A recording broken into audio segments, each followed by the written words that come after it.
मित्रों, अजय प्रहार चैनल में आपका स्वागत है। मैं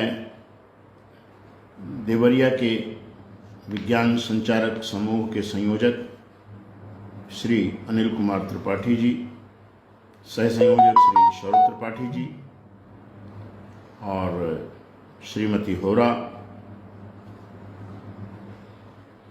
मानवता त्रिपाठी, इन सबके प्रति और आप सभी दर्शकों के प्रति कृतज्ञता ज्ञापित करते हुए आज हमको जो विषय दिया गया है कि विज्ञान और तकनीक के समन्वय से रोजगार सृजन, हमने एक बार और भी इस प्रकार की वार्ता आप लोगों के समक्ष दी।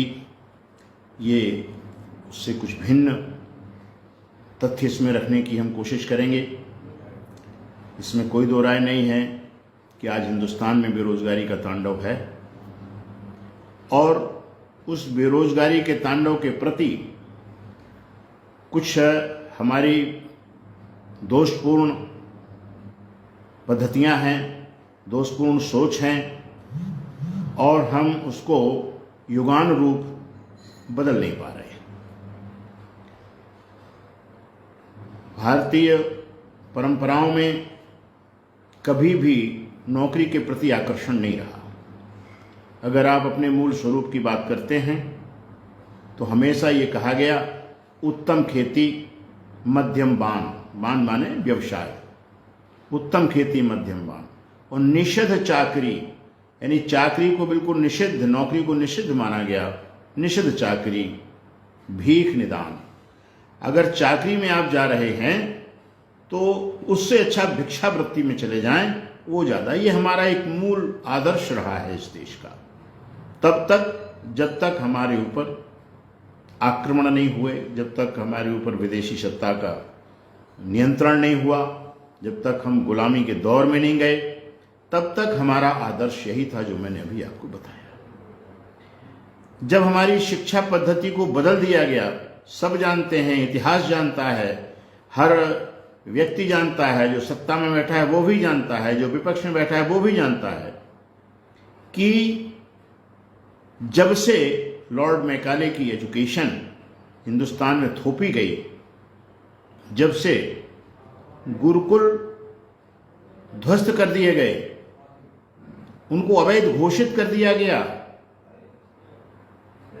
तब से हमने इस देश में चाणक्य पैदा होने के रास्ते बंद कर दिए। तब से हमने इस देश में मनु के उत्पन्न होने के रास्ते पैदा कर दिए कि अब ये पैदा ही नहीं होंगे, बंद कर दिए वो रास्ते। जो एक व्यवस्थाएं थी जिसमें मनु पैदा होते थे, जिसमें चाणक्य पैदा होते थे, जिसमें विचारक पैदा होते थे, वो हमने रास्ते ही बंद कर दिए। और उन रास्तों को खोलने का अब अगर कोई कार्य कर सकता है तो वो हमारी विज्ञान के द्वारा जो तकनीकी है, और तकनीकी ने जो दरवाजे खोले हैं, दरवाजे आपको खटखटाए हैं, उनमें आपको प्रवेश करना पड़ेगा। अब प्रश्न ये उठता है कि कैसे? तो उसके लिए पहली शर्त है कि हमें सरकारी नौकरियों के प्रति आकर्षण को समाप्त करने के सोच को बढ़ाना पड़ेगा। आज अगर आप बहुत अच्छी तरीके से देखें तो सरकारें क्या कर रही हैं, बड़े आराम से जो 25 साल की आयु थी उसको 30 कर दिया, 30 की थी 35 कर दी, 35 की 40 कर दी, 40 की 45 पे चर्चा चल रही है। आप पूरी जिंदगी लोगों को नौकरियों की लालच में जो उसकी जलेबी लटक रही है, आपके दोनों हाथ बंधे और आप उसके लिए उचक रहे हैं, आपकी पूरी ऊर्जा उसमें जा रही है। इस परिस्थिति को, इस दृश्य को आपको बदलना होगा। आपको ये सोचना है कि हमें अब सरकारी नौकरी की ओर नहीं जाना है, हमें स्वरोजगार और स्वावलंबन की ओर चलना है। हमें रोजगार मांगना नहीं है, हमें रोजगार देना है। और इस विचार को मूर्त रूप करने के लिए सरकार को भी दरवाजे खोलने होंगे। बहुत साधारण सी बात है। आपकी जो नई शिक्षा नीति का ढिंढोरा पिट रहा है, इसका पोस्टमार्टम होना चाहिए। आपके पास एक ये लाइन होनी चाहिए कि देश को क्या चाहिए, और दूसरा आपके पास होना चाहिए कैसे इसको हम हासिल करें। हमें सेना के लिए सुयोग्य जवान चाहिए, हमें निर्माण के लिए अच्छे अभियंताओं की आवश्यकता है, अभियांत्रिकी अच्छी चाहिए, हमें खेतों के लिए कुशल सुयोग्य किसान चाहिए, हमें पढ़ाने के लिए सुयोग्य शिक्षक और फैकल्टीज चाहिए, हमें सदाचारी युवक और युवतियां चाहिए। क्या यह नई शिक्षा नीति इस पैमाने पर खरी उतर रही है? यदि उतर रही है तो हम स्वागत करेंगे, नहीं उतर रही है विमर्श करेंगे। अब विमर्श केवल हमको तकनीक के द्वारा रोजगार सृजन की ओर जाना पड़ेगा। जब विज्ञान बढ़ता है तो तकनीकी पैंग बढ़ाती है। अब तकनीकी के माध्यम से अगर आपको रोजगार चाहिए तो आपको अपने अंदर एक ज्ञानार्जन करना पड़ेगा, विशेषज्ञता लेनी पड़ेगी, नवाचार को अपने अंदर लाना पड़ेगा। ये सब चीजें अगर आप करते हैं तो आपको रोजगार मिलेंगे, और जो लोग कर रहे हैं उन्हें रोजगार मिल रहे हैं। जितने लोग इन चीजों में रोजगार में लगे हुए हैं उससे 10 गुना लोग अभी इस रोजगार में खप सकते हैं। क्यों? तकनीक रोज नहीं आ रही है। हमें नई नई तकनीक पर भी ये नियंत्रण करना होगा कि जो तकनीक आ गई है वो तकनीक कम से कम 5 साल 10 साल तक चले। तो आज तो 5-5 मिनट में कारपोरेट्स को धनाढ्य बनाने के लिए तकनीक बदली जा रही है। पूरी तकनीक उनके पास है, एक सुविधा दे दी, पैसा बढ़ा दिया, फिर 2-4-6-10 दिन में फिर एक तकनीक और बढ़ा दी, उसके लिए उसको फेंक। तो इससे कचरा बहुत बढ़ रहा है और इससे कॉरपोरेट का फायदा हो रहा है और आम जनता का शोषण हो रहा है। आप देखें, जहां तक पुरानी बात मैं कर रहा था, उत्तम खेती, आज वो स्थिति क्यों नहीं रही? उसका बहुत बड़ा स्पष्ट कारण है। थोड़ा खोलिए, आप अपने आप को देखिए। सबसे बड़ा कारण यह है कि कृषि झंझावात झेल रही है, और उस झंझावात झेलने के लिए जिस प्रकार की आप बीमा की बात कर रहे हैं, फसल बीमा की बात कर रहे हैं, वो कॉरपोरेट को फायदा पहुंचाने वाली है, किसान का शोषण करने वाली है। उसमें बहुत नीतिगत परिवर्तन होने चाहिए, तकनीकीगत परिवर्तन होना चाहिए। ये अलग से विषय है, अलग से चर्चा करेंगे। लेकिन आज हम एक वाक्य में ये कह रहे हैं कि पूरी विश्व की वैश्विक कृषि नीति, पूरे विश्व की, पूरी दुनिया की जो सभी सरकारें हैं, जिस प्रकार की कृषि नीति ला रहे हैं, वह कृषि नीति किसानों के पक्ष में नहीं है, कृषि उन्नयन के पक्ष में नहीं है, वो कॉरपोरेट के या सरकारों के पक्ष में है। और इस वजह से कृषि झंझावात झेल रही है, किसान आत्महत्या कर रहा है। यदि हम सही उपयोग कर सकें, दूसरे देश तो किसानों को बोनस देते हैं, हानि होने पर उनको मुआवजा देते हैं, हमारे यहाँ बीमा करके, वो बहुत बड़ी नौटंकी है, उसके हम बाद से चर्चा करेंगे, वो हमारा आज का विषय नहीं है। लेकिन उसकी ओर जाना, चूंकि कृषि एक ऐसा क्षेत्र है जहां पर रोजगार की अनंत संभावनाएं हैं, व्यापार की अनंत संभावनाएं हैं, जहां टैक्सेशन अनंत लिया जा रहा है, उस सेक्टर को संभालने का दायित्व तो सरकार का है, और जागरूक समाज उसको करा सकता है। सुषुप्त समाज से आप ये उम्मीद नहीं कर सकते कि सरकार जाग जाए। सरकार जब सोती है तो समाज को जागरूक होना होता है, और समाज जब जागरूक होता है तो सरकार को जागरूक होना पड़ता है। ये लोकतंत्र का नियम है। तो मैं बात कर रहा था कि हमें सबसे पहले सरकारी नौकरियों के आकर्षण को समाप्त करना होगा। सरकार तो कर रही है, केवल चुनाव के टाइम पर विज्ञप्तियां दे देगी, आ रहे भर रहे, इतने पद भर गए, इतने पद भर गए। दरअसल वो स्थिति है नहीं। तो आज जो हमारे सोच के पूर्वाग्रह हैं, पूर्वाग्रह यही है कि बेटा पढ़ेगा, बेटा लिखेगा और बेटा नौकरी करेगा। लेकिन इतने बेटे हैं कि नौकरियां बहुत कम हैं। तो फिर हमारे पास श्रम, पूंजी और बौद्धिक कुशलता, ये सब मिलकर के तकनीक के माध्यम से हम रोजगार को ग्रहण कर सकते हैं। प्रश्न है कि हम तकनीक के दरवाजे खटखटाएं। अगर हम उसके दरवाजे खटखटाएंगे तो हमारा जीवन बदल जाएगा। हमने कुछ थोड़ा सा इन सब चीज़ों को लिपिबद्ध भी किया है, और वो ये है कि अब आवश्यकता है कि हम परंपरागत शिक्षा के महत्व की ओर ज़्यादा ध्यान ना दें। अब हम हुनर की शिक्षा की ओर बढ़ें। पॉलिटेक्निक, GITI और परंपरागत शैक्षिक विद्यालय, इन सब में हुनर विकास के विषय में गंभीरता से सरकार को सोचना होगा, देश के नियंताओं को सोचना होगा, सामाजिक सोच रखने वाले बौद्धिक लोगों को सोचना होगा कि हम किस प्रकार से पाठ्यक्रम में हुनर विकास को बढ़ावा दें। और अगर हुनर की ताकत बढ़ती है और हुनर में लोग प्रवेश करते हैं तो आप समझ लीजिए कि रोजगार के अवसर आपका दरवाजा खटखटाएंगे। आपको कहीं जाने की आवश्यकता नहीं है, बशर्ते आप हुनर के मर्मज्ञ बन जाएं। और हुनर के मर्मज्ञ के माने हैं कि आप परिवार में खुशहाली के द्वार खोल देंगे। आप कोई भी क्षेत्र देख लें, तकनीक ने बहुत से रोजगार उपलब्ध कराए हैं। बहुत छोटी सी बात है, आपको कोई प्रार्थना पत्र देना, आप टाइप के लिए फिरते थे, आज आप कंप्यूटर से टाइप कराते हैं। कितने कंप्यूटर सेंटर खुले हुए हैं, आप भी कंप्यूटर सेंटर खोल सकते हैं। अगर आप कहते हैं कि भाई अब जितने मौके की जगह है वहां तो कंप्यूटर खोल गए, लोग तो वहीं जाते हैं, हमारे पास नहीं आते हैं, तो उसके लिए आपको बौद्धिक स्थिति लेना पड़ेगी। जहां टाइपिंग की ज़्यादा प्रचुरता है उनसे संपर्क करके आप किसी कुलिया में भी कंप्यूटर रख करके और काम कर सकते हैं, वो आपको रोजगार का सृजन देगा। कंप्यूटर और फोटोकॉपी, इन दो चीज़ों ने बहुत से रोजगार के अवसर आपको दिए हुए हैं। अगर आप समझते हैं कि हम ये नहीं कर सकते हैं तो इसमें रिपेयरिंग का भी बहुत बड़ा स्कोप है, इसमें सेल का भी बहुत बड़ा उपयोग है, इसके पार्ट्स के सेल का भी बड़ा उपयोग है। आप घूम घूम के लोगों के पास जा जाके पूरी सूची बना लें कस्मों की, कितने कंप्यूटर सेंटर हैं, उनके पास जाएंगे, उनको क्या क्या आवश्यकता है, स्याही की आवश्यकता है, उनको रोलर बदलने की आवश्यकता है, उनमें कुछ चीज़ बदलने की आवश्यकता है, उनका टाइपिंग का जो होता है माउस वगैरह, ये बहुत सी चीज़ें हैं, और उनके इन सब के आप ऑर्डर लेकर के उनको सप्लाई कर सकते हैं। जो होलसेलर्स हैं उनको बीच में आपको कमीशन मिल सकता है।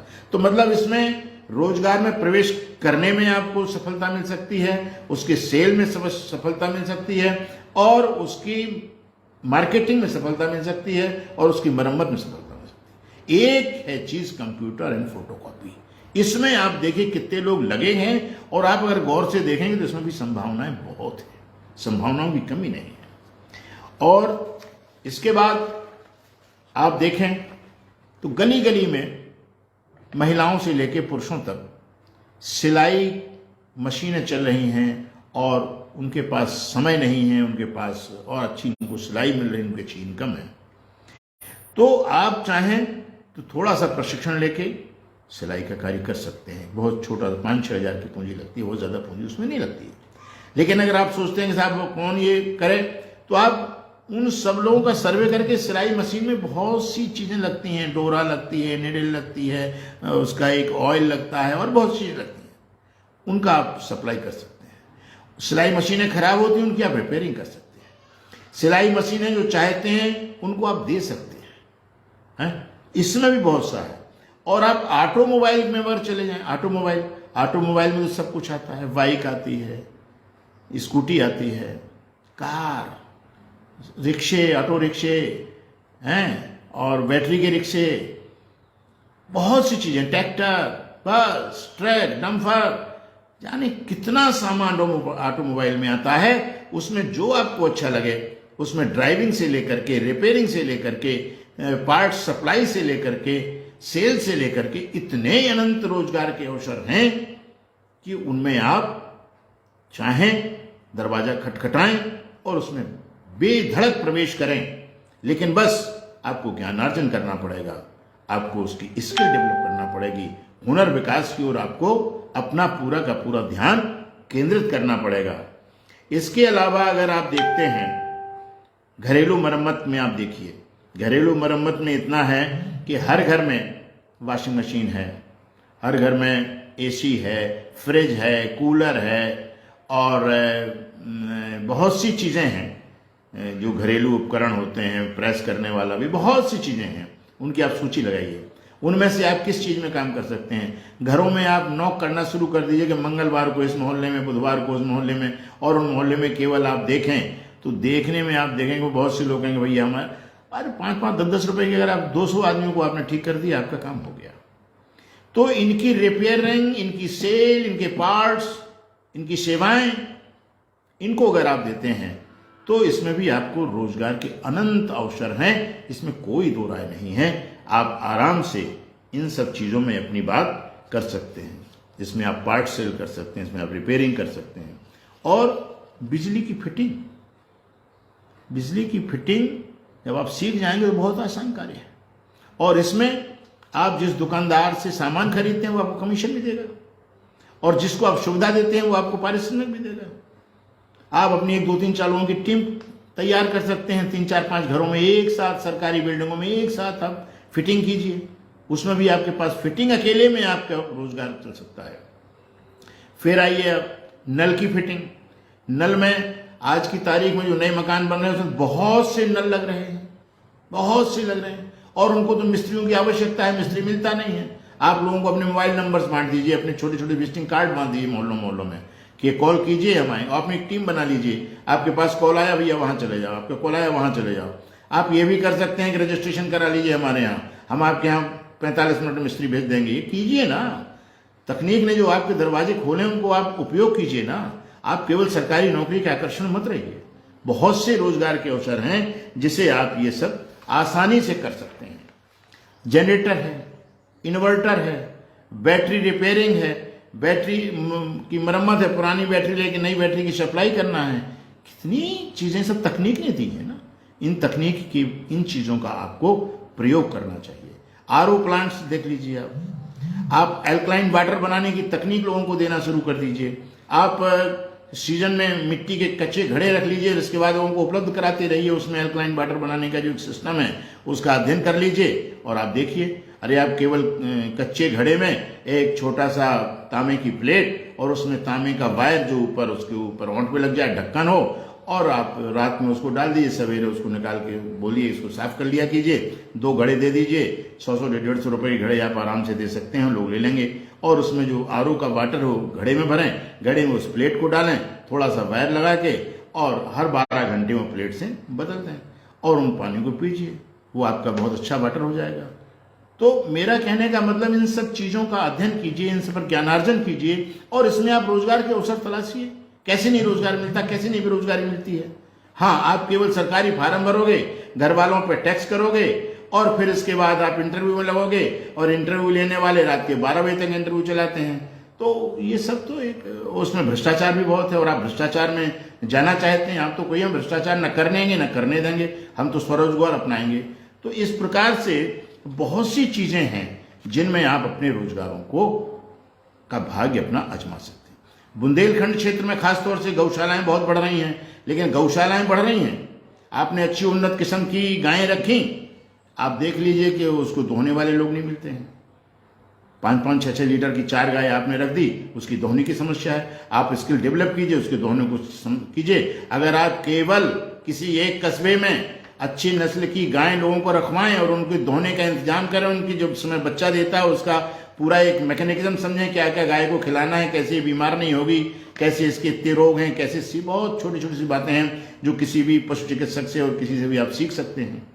और फिर इसके बाद आप केवल गाय को अगर धोना शुरू कर दें, केवल भूसे का व्यापार अगर आप कर लें, आपका रोजगार बहुत अच्छा चल जाएगा। अगर आपके पास कृषि है और पानी की सुविधा है, आप घास का व्यापार करते हैं, केवल घास का, उसमें आप सुखी रह सकते हैं। तो ये सब चीजें हैं जिनमें आपको अनंत रोजगारों की संभावनाएं हैं। और वानिकी, उद्यानीकरण और उन्नत कृषि और जैविक खाद, केंचुआ का व्यापार, चूंकि बुंदेलखंड में हीट बहुत अधिक है, तो मैं तब तक इसकी परामर्श किसी को नहीं देता हूं जब तक कि उस हीट की रोकने का कोई इंतजाम न कर ले। अगर वो कर सकता है तो ये भी कर ले। तो ये तमाम चीजें हैं जिसमें आप रोजगार को अपना सकते हैं। आप मोरिंगा, जिसे सहजन बोलते हैं, सहजन की जड़ बिकती है, सहजन की पत्ती बिकती है, सहजन का पाउडर बिकता है। आप करें तो, अरे नीम लगी हुई है, आप केवल नीमों को अच्छी तरीके से अनुरक्षित करके निभोली के सीजन पर केवल आपको निभोली कलेक्ट करना है। निभोली का जो तेल है, नीम का तेल बहुत फायदा करता है और नीम की खली कृषि के लिए वरदान है। तो मेरे कहने का मतलब यह है कि अनंत रोजगारों के अवसर हमारी तकनीकी ने खोले हैं और आपको केवल उन्हें उपयोग करना है। और आप अगर अच्छी तरीके से नवाचार भी कर लें, नवाचार में अपने आप को पारंगत कर लें, तो आप ये मान के चलें कि आप अनंत प्रकार से स्वयं रोजगार ग्रहण करेंगे और दूसरों को रोजगार देने में सक्षम हो जाएंगे। मैं समझता हूं कि आज के लिए इतना ही, फिर कभी मिलेंगे, तब तक के लिए धन्यवाद।